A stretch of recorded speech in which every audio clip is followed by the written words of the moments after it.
everyone, Zach Pagoff here, and welcome back to another lesson video. Today, I will be going over the 19-1 text. So let's jump right into the video. Okay, so as I had stated before, I'm going to be going over the 19-1 text. So we're starting our new chapter today, and in this chapter, we will be learning about how to account for inventory. In addition to that, we will also be learning about how to define accounting terms related to inventory, identify accounting concepts and practices related to inventory, prepare a stock record, determine the cost of merchandise inventory using the FIFO, LIFO, and weighted average inventory costing methods, and finally, estimate the cost of merchandise inventory using the gross profit method of estimating inventory.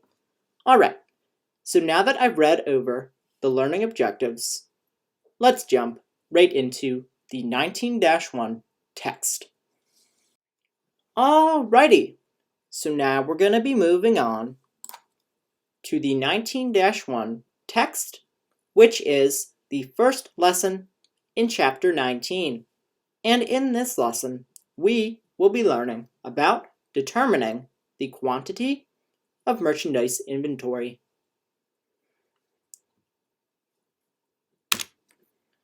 Alright, so there are a bunch of key terms that I'd like to go over before we start the accounting part of this lesson. So a periodic inventory is a merchandise inventory determined by counting, weighing, or measuring items of merchandise on hand. A perpetual inventory is a merchandise inventory determined by keeping a continuous record of increases, decreases, and balance on hand. An inventory record is a form used during a periodic inventory to record information about each item of merchandise on hand. A stock record is a form used to show the kind of merchandise, quantity received, quantity sold, and balance on hand. And a stock ledger is a file of stock records for all merchandise on hand.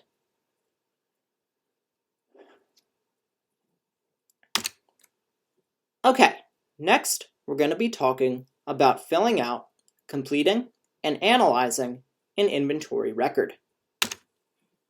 So what we're looking at here is an inventory record.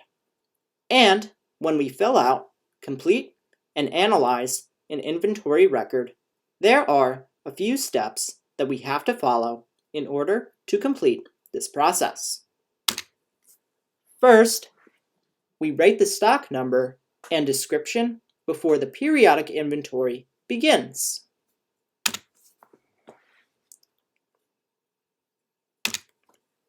Next, we write the actual count in the number of units on hand column.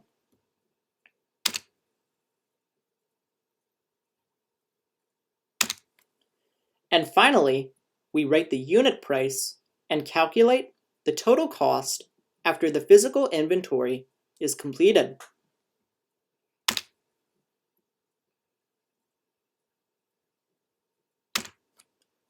Alright, so the last thing that we're going to be talking about in this lesson is filling out, completing, and analyzing a stock record.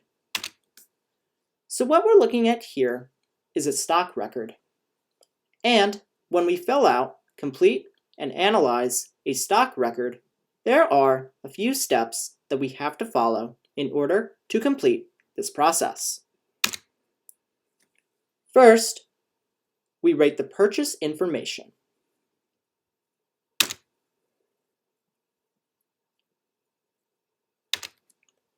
Next, we write the sales information.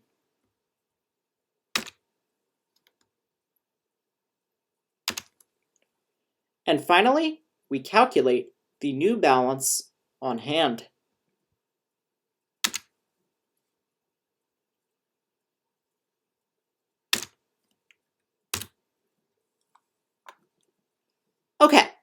So that is the end of the 19-1 text. In the next video, I will be going over the 19-1 work together.